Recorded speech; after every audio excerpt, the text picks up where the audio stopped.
My buddy Destin and I do this other podcast called No Dumb Questions. We've been doing it for a really long time. It's a two dudes talking podcast. He's a science and engineering guy, and I'm a whatever the heck I am guy. And then we pick a topic and we think about it together, and we friend it and together, and we laugh about things. And I don't know, I think it's pretty fun. I like doing it. And Destin is super talented. He's been working on a YouTube channel for a really long time called Smarter Every Day. And it's genuinely very good. And he is trying so hard. And it's the kind of thing that I think has a real chance of working out if he stays with it and is willing to keep putting in the time. And so if you have a chance to stop by, Smarter Every Day is the name of his channel. Pick a video, give it a like. I know it would be a big encouragement to him. I really want him to stick with it because I think it has a ton of potential. But on No Dumb Questions, we just pick a topic that seems like fun and we workshop it together. And we did an episode a while back where we invited in a pro wrestler. That actually happened. We found out that a waiter at a restaurant we were eating at together was a pro wrestler. We're like, would you come in and explain pro wrestling to us?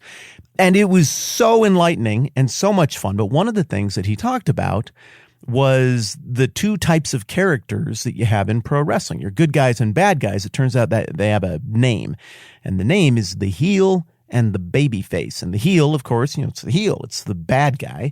And the baby face is the young, brave hero. That's the good guy. And that over the course of a career, you're going to see people move in one direction or the other. And he told us that there's nothing fans love more than seeing the heel get reformed, have a change of heart, and become the baby face. I sat and thought about that for a minute. I'm like, you know what? Dang it, you're right.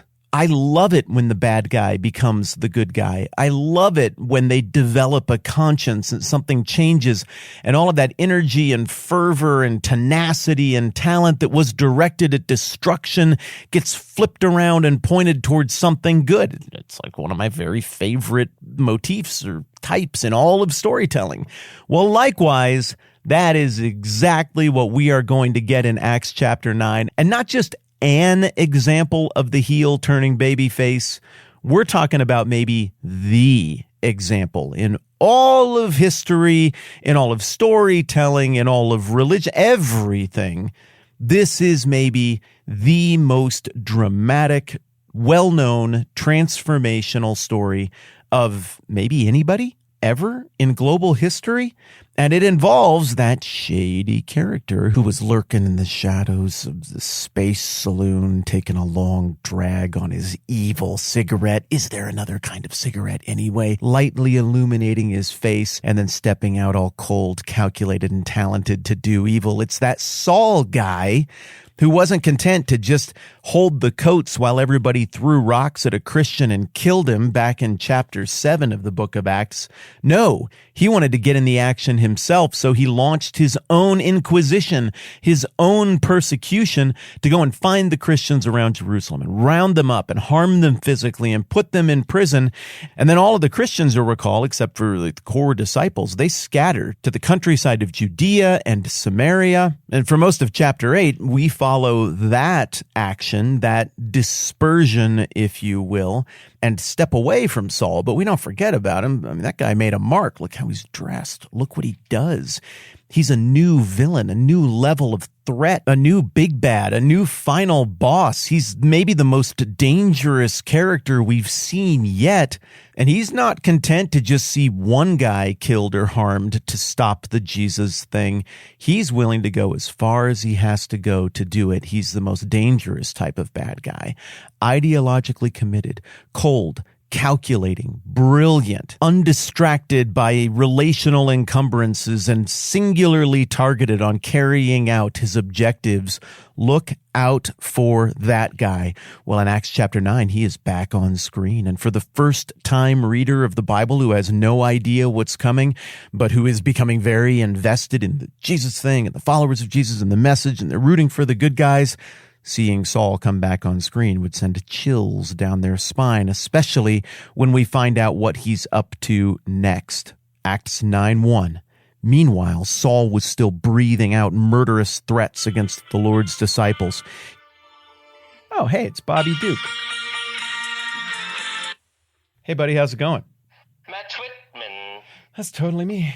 Hey, I'm good. How are you? Stuff's pretty good. Yeah, I have fun updates. I've been working on some stuff. Oh, nice. Yeah. Sorry, I missed your call, and then I forgot to call you back until today. No, dude, don't worry about a thing.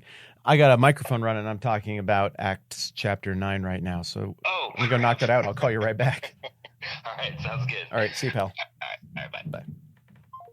All right, if you're hearing this phone call, that means that my buddy Bobby signed off on leaving it in here because I wanted to leave it in. I thought it'd be fun because I don't know, I like Bobby and he's cool. And now you've met Bobby, who's great.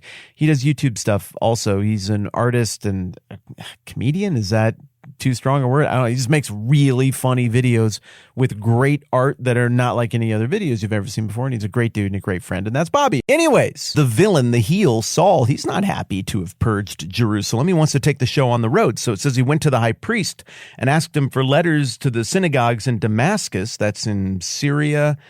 I don't know how far that would be. Modern day, it's not even a very long drive if there weren't political turmoil and there was an American interstate highway system there, maybe an hour or two. It's really not very far from Jerusalem up to Damascus. But you know, in first century travel, I suppose it's a pretty long ways. And probably the Christians felt like they had fled far enough that they would be left alone. But nope, we discover right here that this is going to follow you. You can't just believe in Jesus and think you can leave. Oh, no. We will find you. We will hurt you if necessary, and we will stop you from believing that. Saul views belief in Jesus as the promised Messiah as a cancer that must be tracked down to every far corner of the body and cut out. Part of the reason he's such an imposing bad guy is because he's sure he's right. So he asks for the letters of support to go up to Damascus so that if he found any there who belonged to the way, capital W, W-A-Y, that is in the early days what they called belief in Christ, whether men or women, he might take them as prisoners to Jerusalem. Oh no, you're not leaving. We will bring you back here. You will face a tribunal. You will face a trial. You will be punished. You may receive the same treatment as Stephen. What he wants to do is use the Stephen thing as a beacon, not something to be apologized for, but as a beacon to be held aloft to say, it doesn't matter where you go. We will come find you, and we will hit you with rocks until you are dead if necessary. It's an intimidation campaign. It's a terror campaign. So he loads up with his retinue, and he heads north on the road to Damascus, and then everything changes. As he neared Damascus on his journey, suddenly a light from heaven flashed around him. He fell to the ground and heard a voice say to him, "Saul, Saul, why do you persecute me?" "Who are you, Lord?" Saul asked. "I'm Jesus, whom you're persecuting," he replied. "Now get up and go into the city, and you'll be told what you must do." Well, that obviously isn't normal. What would you do? What if you were sure you were committed to a righteous, albeit violent and fundamentalist cause, to do what it takes, to have the courage to crush something that will rip apart the fabric of society, and you're the only one who's willing to roll up your sleeves and get a little bit dirty and a little bit bloody to get it done? What if you believed you were on a righteous crusade like that, and then a voice from heaven blinded you and knocked you to the ground, and then you asked who it was that was talking, and it turned out it was exactly the one you were trying to destroy, and then that voice from heaven gave you a command as though just assuming that you were now servant to that voice from heaven? What would you do? Well, I already teased that we're going to get a heel to baby face pivot here, so I don't really know that there's any way for me to backpedal that now. But I guess the tension will just have to be in how he responds and how it plays out. This is an amazing story of one guy getting flipped from heel to babyface, and that flip sending echoes through the millennia of history. The implications of this story, not just for our season on the book of Galatians, but for all of human history, really can't be overstated. More on that tomorrow. Also, I wasn't joking. Smarter Every Day. It's a lovely YouTube channel that my friend does. I'm sure that he would feel very encouraged to have you swing by and take a look. Also, Bobby Duke Arts on YouTube. It's eccentric, goofy, fun, funny humor with excellent art, and you'll be amazed at what that guy can do. Okie dokie, that's plenty. I'm Matt. This is the 10-Minute Bible Hour Podcast. Let's do this again soon.